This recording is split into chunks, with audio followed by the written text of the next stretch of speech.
Hello, my name is Rich Howard, owner of Architectural Builder Supply. This video is to bring you a closer look at the Bommer 7811 652 horizontal spring pivot,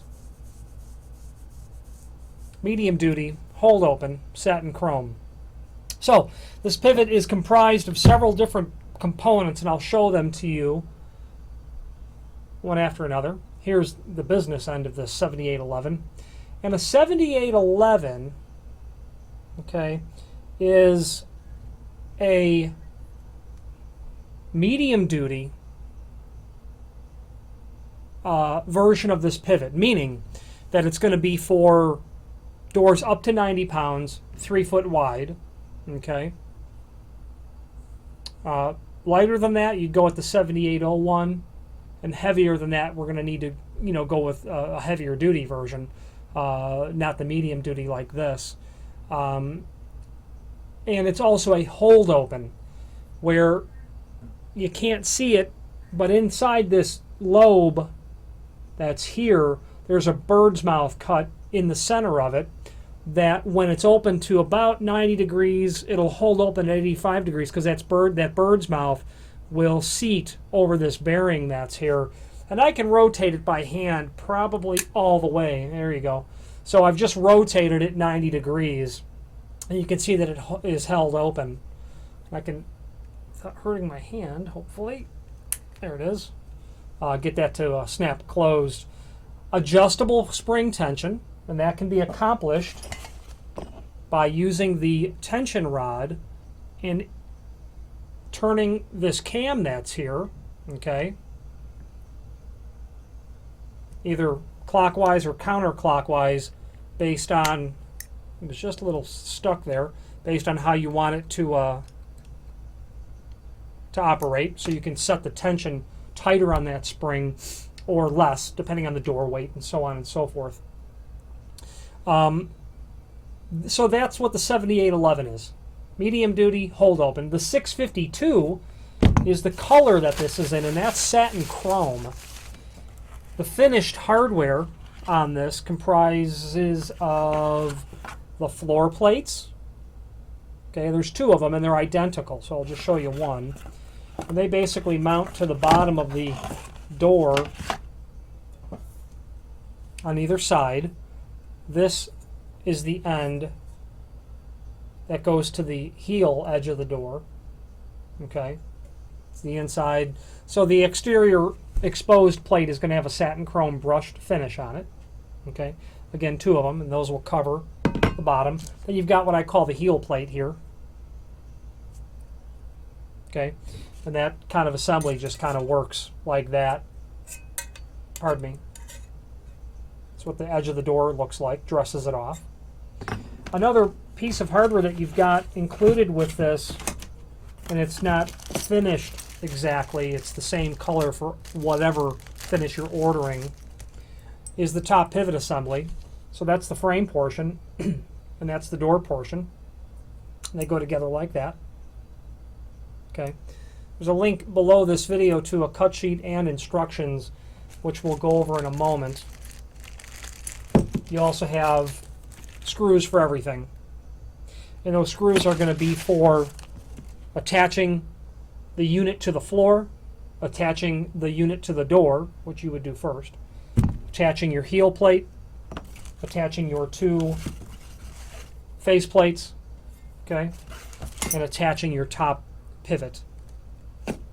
Installation of this is something that I've done several times. I've mortised the doors for these, and it's one of those things that the first time you do it, you stare at the template for a long time and figure out exactly how you're going to machine the door. But after that, I think you become an expert doing it. Every time I've done this in an equipped wood shop where I've had access to routers and lots of tooling for doing it. So I won't beleaguer all of the points of the instructions or the template, but I do want to hit some important aspects of doing this. First of all, radiusing the pivot style is paramount. It's absolutely critical that you radius the edge of the door over, meaning that if my hand is the jamb and my fist, which is, think of it as a square, if you don't radius over the edge of that door, as the door tries to open, it's going to bottom out in the jamb. Because per the template, they're wanting you to achieve a 1/4 inch clearance between the jamb and the edge of the door. Okay. Now, when you radius the door style, you can actually get a little bit closer than that. But if you don't radius the door style, then you've got to really kick it out much further so that the squared off edge of the door won't bottom out into the jamb.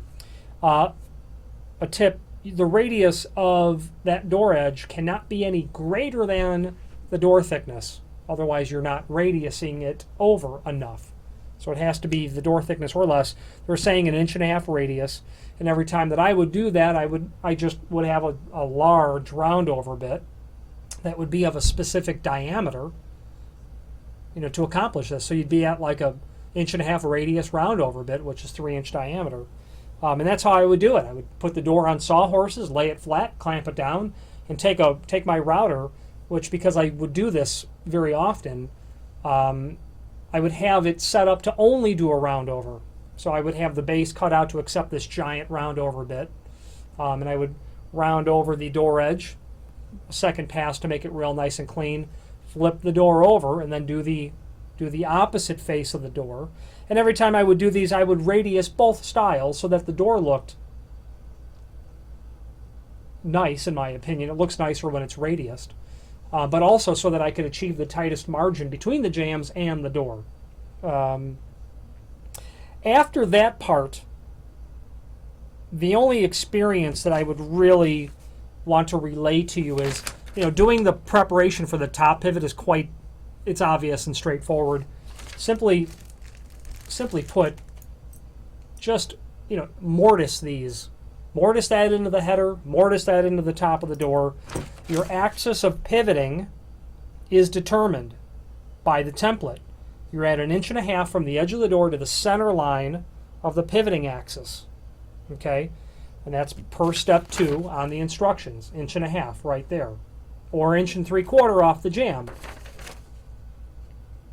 I should say that this pivot's for 1 3/8 or up to 1 3/4 doors only. It's not intended for thinner doors nor thicker doors. Thinner doors would be a problem because of getting the hardware attached to the bottom of the door. Step 3, it's got a little smudge here. Step 3 gives you dimensions on how you need to get this attached to the bottom of the door.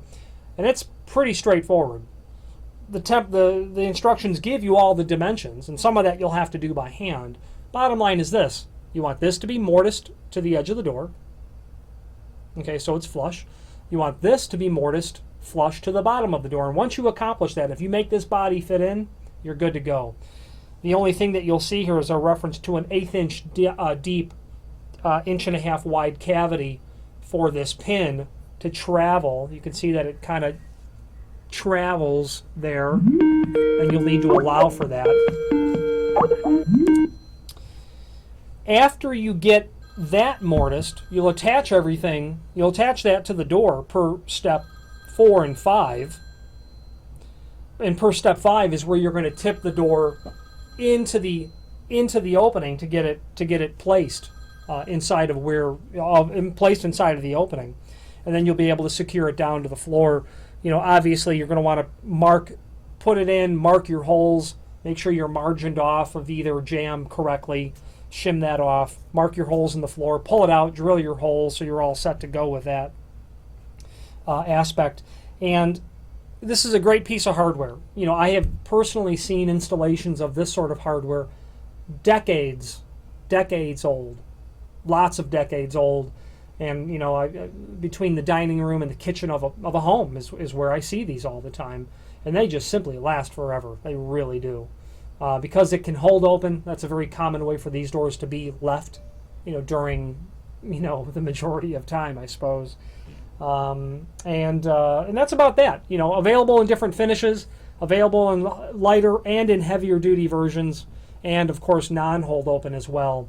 If you have any questions on the Bommer 7811 652 double acting hold open medium duty floor spring pivot or any other Bommer product, please feel free to reach out to us. And I do want to point out in closing, you can see the Bommer logo there. Right above it, it says Made in USA. And that's something that Bommer is actually quite proud of, with the fact that this is made in the USA. As am I proud to represent them. Again, any questions on this or any other Bommer product, please feel free to reach out to us.